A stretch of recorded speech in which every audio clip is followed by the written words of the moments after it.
Selamat menikmati alur cerita dari saya. Jadi tanpa berlama-lama lagi, mari masuk ke intro.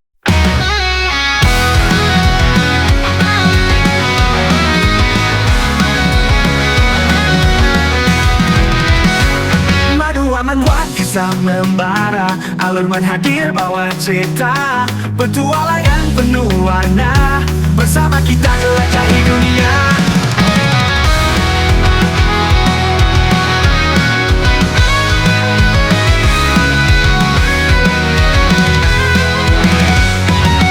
Scene diawali dengan Rahama yang masih marah-marah. Namun untungnya salah satu pelayannya memberitahu bahwa ada berita bagus, di mana ada seseorang yang mengatakan bahwa telah melihat pangeran ketiga yang sedang berada di Yeblum kota, para budak, dan ditambah lagi, putra, mahkota kerajaan Holy Empire, White Alphals mungkin berada di sana juga. Namun seketika Rahama mencengkram erat kepala pelayannya, sampai membuat nyawa pelayannya berakhir. Lalu Rahama mengatakan, "Apa kau sebut itu berita bagus? Monster itu datang untuk memburu kita. Ditambah lagi putra, mahkota dan pangeran berada di tempat yang sama. Bahkan koneksiku dengan Undead Lich juga telah terputus. Apa jangan-jangan ini juga ulah dari mereka? Lalu bagaimana jika Raja Pedang Oscar dan para pangeran lainnya berkumpul di Yeblum? Ah, bajingan, mereka menganggapku apa? Hai kalian semua, dengarkan aku. Sekarang bawa pasukan dan bakar Yeblum sampai rata dengan tanah." Mendengarnya pelayannya, memperingatinya karena bukankah Yeblum adalah tanah suci bagi kita. Mendengarnya Rahama menoleh dan berkata, "Jangan membuatku mengulanginya lagi. Aku tidak akan membiarkan kerajaan Holy Empire mempengaruhi kita lagi. Dan sekarang, tutup kota lalu, pastikan tidak ada siapapun yang keluar." Jadi tunjukkan pada orang tua itu, bahkan semua makhluk hidup di dalam kota harus mati. Lalu Sin pun berpindah ke Alan dan yang lainnya. Terlihat Hans yang bertanya ke Alan, mau sampai kapan ia akan memperlakukannya seperti ini. Namun dengan santainya Alan mengatakan bahwa ia masih belum memikirkan hal itu. Mendengarnya, Hans mengeluh karena, bagaimana bisa Anda melakukan hal seperti ini saat kita harus segera bergerak? Namun, Alan tidak peduli dan bertanya ke Pak Kumis, apakah di kota ada keributan yang terjadi? Pak Kumis memberitahukan bahwa inilah saatnya. Parade budak diadakan dan, apakah kamu tahu kenapa tempat ini disebut kota para budak? Ya, hal itu karena kehadiran dari kolosium khusus budak yang memiliki arena pertarungan terkenal yang tidak pernah beristirahat. Mendengarnya Alan menjadi sedikit bingung karena kenapa orang-orang menyukai hal semacam itu. Ditambah lagi, para budak tidak mungkin bisa menolak bertarung di kolosium karena pasti akan dipaksa oleh pemiliknya. Namun seketika, Alan teralihkan karena melihat seseorang yang ia kenal sedang dirantai bersama dengan para budak yang lainnya. Dan ternyata orang itu adalah Ruvel yang sekarang sudah menjadi seorang budak. Ruvel mengatakan bahwa ia adalah seorang pangeran. Namun, orang-orang itu tidak percaya dengannya dan menyuruhnya untuk bergerak lebih cepat. Melihatnya, Alan menatapnya dengan wajah yang aneh dan berkata, "Kenapa kakak ada di sini?" Lalu Sin berpindah ke malam harinya. Hans meminta Alan menghentikan apa yang sedang ia lakukan, karena apakah ia tahu berapa harga benda yang sedang ia pegang. Mendengarnya, Alan menganggap bahwa Hans terlalu pelit, bahkan setelah apa yang telah ia lakukan kepadanya, mulai dari menyelamatkannya dari seekor naga dan berbagi harta karun, lalu daging dan sisik yang didapatkan dari tempat itu secara adil. Namun sekarang, kau bahkan tidak rela memberikanku sepotong kertas itu kepadaku. Namun mendengar Alan menyebutkan bahwa itu hanyalah sepotong kertas, membuat Hans menjadi kesal, karena itu bukanlah sepotong kertas biasa. Karena itu adalah gulungan warp yang dapat memindahkan Anda sejauh 3 meter. Hans pun menjelaskan bahwa bukannya ia tidak mau memberikannya, namun apa yang sedang dicoba olehnya adalah hal yang salah. Karena bagaimana bisa Anda mencoba memasuki Yeblum hanya dengan warp yang berjarak 3 meter, dan hal itu hanya akan membuang-buang gulungan ini. Mendengarnya, Alan menganggap bahwa gulungan itu ternyata tidak lebih berharga dari sampah. Hal itu membuat Hans kembali kesal karena meskipun Alan sudah tidak ingin menggunakannya, namun ia tidak suka dengan apa yang dikatakannya. Dan ia menantang Alan untuk mencari benda yang bisa memindahkannya sejauh 3 meter di seluruh alam semesta. Lalu Alan membalas, "Tapi memangnya akan ada seseorang yang mau membelinya?" Hal itu membuat Hans menjadi terdiam. Lalu Alan berujar di dalam hati, "Mustahil ada orang bodoh yang akan membeli gulungan warp yang hanya bisa memindahkanmu sejauh 3 meter. Dan jika ada yang membelinya, maka itu memperjelas bahwa sihir warp adalah sihir yang sangat sulit.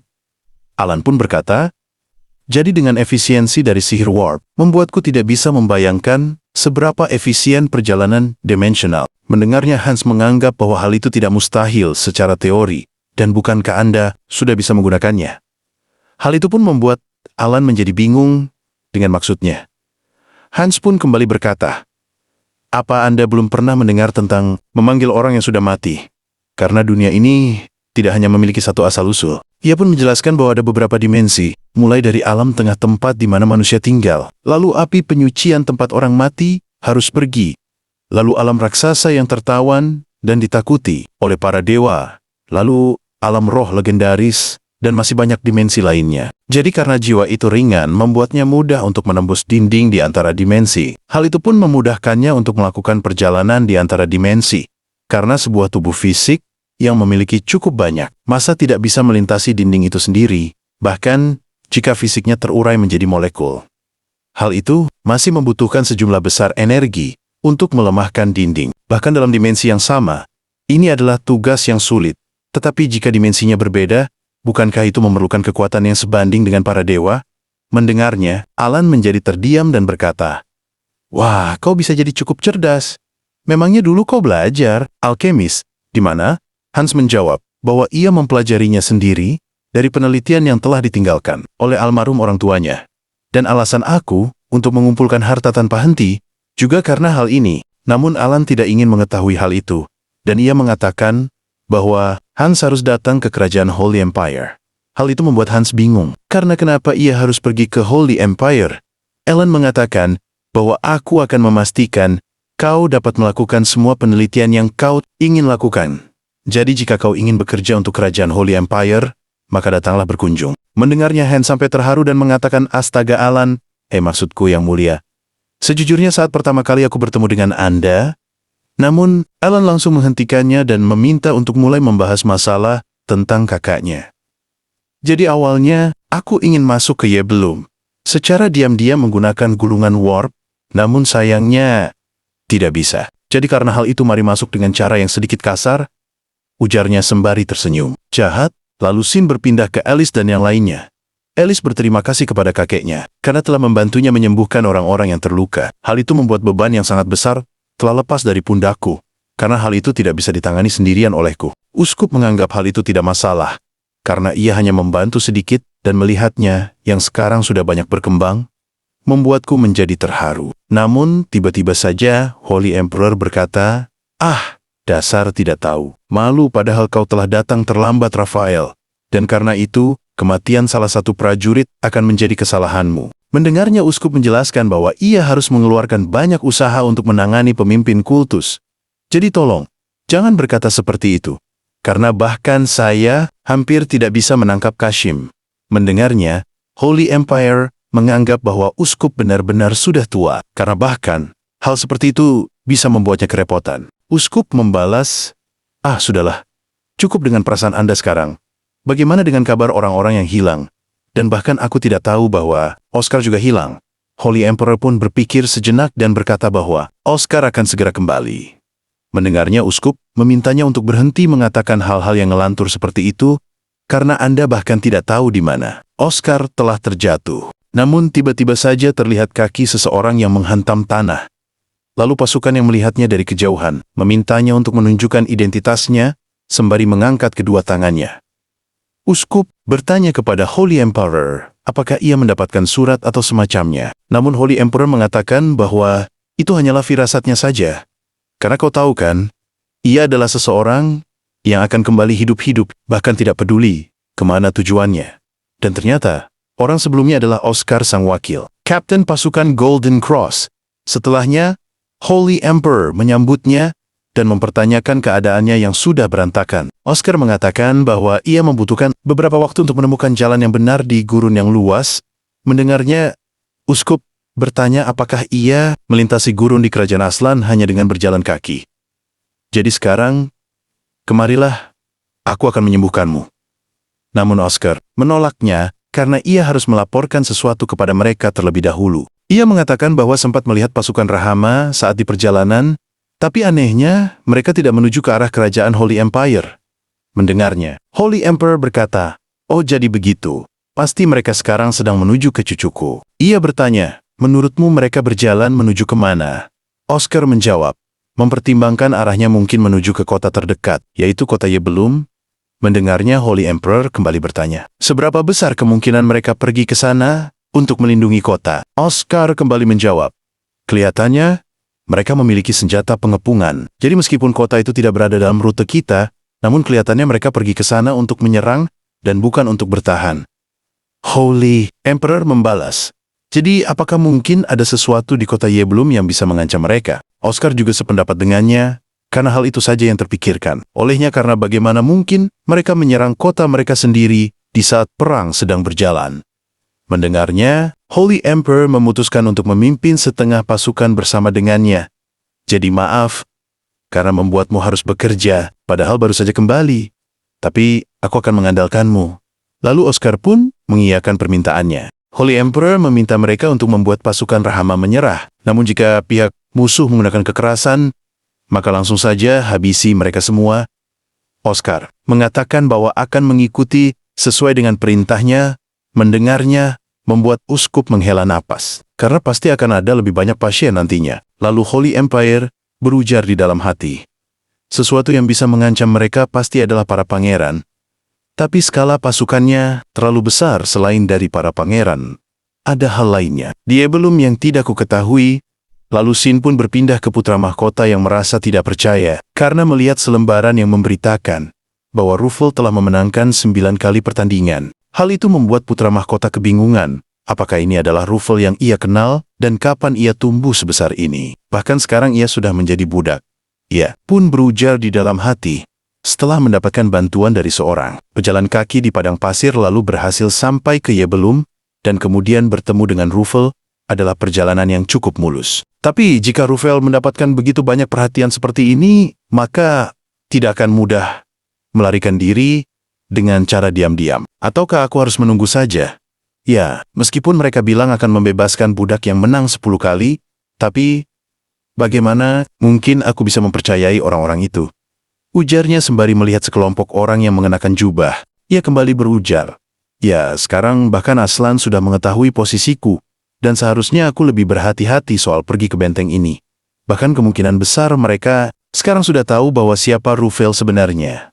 Putra mahkota pun berjalan ke depan mereka dan berkata, "Apa kalian hanya akan terus menatapku? Jadi kalau begitu bagaimana jika kita segera berhadapan secara langsung?" Sekarang, orang-orang itu pun memunculkan anjing skeletonnya dan langsung menerjang ke arah putra mahkota. Namun dengan santainya, putra mahkota bisa mengalahkan para skeleton. Hal itu pun sampai membuat para penjaga kebingungan karena merasakan dampak dari pertarungan antara putra mahkota dan orang-orang misterius. Namun tiba-tiba saja Alan dan rekan-rekannya mendatangi mereka dan menyapanya. Lalu penjaga bertanya, "Siapa mereka ini?" Alan menjawab bahwa mereka adalah wisatawan dan kami memiliki urusan di dalam benteng. Mendengarnya penjaga itu bertanya, "Apakah mereka adalah tamu dari tuannya?"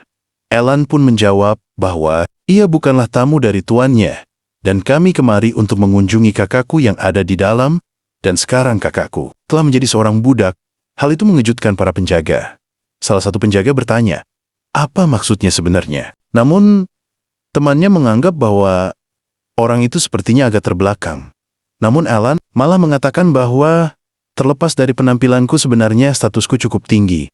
Karena aku adalah Alan Alphals Pangeran ke-7 dari keluarga kerajaan Holy Empire. Hal itu malah membuat penjaga itu semakin tidak percaya, karena bisa-bisanya ia malah meniru seseorang dari negara musuh. Jadi apakah ia sudah gila? Hal itu pun membuat rekan Alan menjadi kebingungan sampai hanya terdiam. Namun salah satu penjaga mengatakan, jika ia ingin bertingkah seperti badut, maka cobalah sesuatu yang baru. Atau kalau begini terus, kalian akan dijual sebagai budak seperti orang-orang lainnya. Temannya mengatakan bahwa dia sudah mulai kesal dengan trik yang sedang kau lakukan. Namun dengan santainya Alan kembali berkata, "Apa kau bilang badut? Jadi sekarang kau telah menyinggung garis keturunan kerajaan. Namun sebelumnya maafkan aku dan sekarang aku akan memberimu pertunjukan khusus sebagai permintaan." Maaf. Hal itu pun membuat penjaga itu mengira bahwa ia telah ketakutan. Namun Alan kembali berkata, Apa kalian pernah mendengar tipuan sihir? Jadi sekarang aku akan menunjukkan apa yang disebut tipuan sihir di desaku. Namun scene flashback ke beberapa waktu. Sebelumnya, Hans memberitahukan bahwa ia mengingat bahwa ada jalan bawah tanah. Lalu Alan yang melihat tempat ini merasa bahwa ini pasti adalah sarang orang-orang itu. Namun saat Alan sedang melihat-lihat tempat itu, ia merasa tertarik saat melihat sebuah peti yang ada di sana. Namun saat Alan ingin menyentuhnya, ia langsung diperingati oleh Tinya bahwa akan lebih baik jika kamu tidak menyentuhnya. Karena benda itu dibuat untuk melindungi tempat ini. Jadi aku khawatir jika kau menyentuhnya, benda itu akan terpicu. Namun dengan rasa penasaran yang sangat tinggi, membuat Alan tetap menyentuh benda itu. Namun tidak terjadi apapun. Bahkan setelah Alan memeluk benda tersebut, namun scene kembali berpindah ke waktu. Sekarang, Alan yang meminta para penjaga untuk fokus kepada pertunjukannya.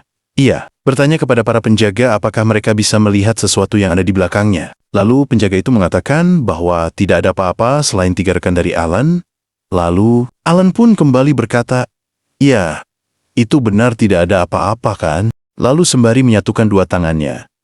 Alan berkata, "Kalau begitu, coba tebak apa yang ada di belakang kalian." Terlihat muncul mumi di belakang para penjaga. Namun karena penjaga itu masih tidak menyadarinya, yang membuat ia pun menoleh ke belakang dan terkejut karena melihat ada mumi di belakangnya, yang membuatnya langsung berteriak. Melihatnya, Alan pun kembali berkata, "Tada, inilah tipuan sihir, di mana kau menciptakan sesuatu dari ketiadaan. Dan apakah kau tahu, aku belakangan ini mendapat pasukan mumi yang cukup segar loh." Mendengarnya, para penjaga itu meminta Alan untuk menghentikannya sekarang juga. Lalu Hans yang melihat tindakan. Alan menjadi cukup kagum karena sebelumnya, Alan memunculkan para skeleton, dan sekarang ia bahkan memiliki para mumi. Lalu, karena Alan sudah puas, ia pun mulai serius dan sudah cukup dengan leluconnya. Seketika muncul notifikasi sistem menggunakan energi suci, meningkatkan perlengkapan sementara waktu, menggunakan skill shoot dengan perlengkapan yang telah ditingkatkan. Seketika, Alan pun menembakkan senapannya, hingga memicu efek tembakan yang sangat mengerikan, hingga membuat bebatuan terlempar ke segala arah. Alan pun mengatakan bahwa sekarang para pemeran tambahan bisa pergi. Lalu pemimpin penjaga bertanya, kenapa para penjaga lainnya hanya terdiam dan malah tidak mengikutinya? Mendengarnya, para penjaga langsung mengatakan bahwa akan segera mengikutinya. Pemimpin penjaga menduga bahwa apakah orang itu adalah orang yang telah dirumorkan, apalagi jika dilihat dari tembakan kekuatan suci dan begitu banyak undead yang ada di sini, maka tidak salah lagi. Ia pun langsung menyuruh salah satu pasukan untuk sesegera mungkin memberitahu Rahama tentang hal ini. Karena malaikat yang telah dirumorkan telah muncul di sini. Namun Sin memperlihatkan Rufel yang sedang diikat sembari mengatakan, "Alan, apakah kau ada di sini? Don't to be continued." Terima kasih karena telah menyaksikan video dari saya. Tapi sebelum menutup video ini, jangan lupa like, comment, and subscribe agar tidak ketinggalan video terbaru dari saya. Terima kasih karena telah bergabung ke membership channel ini.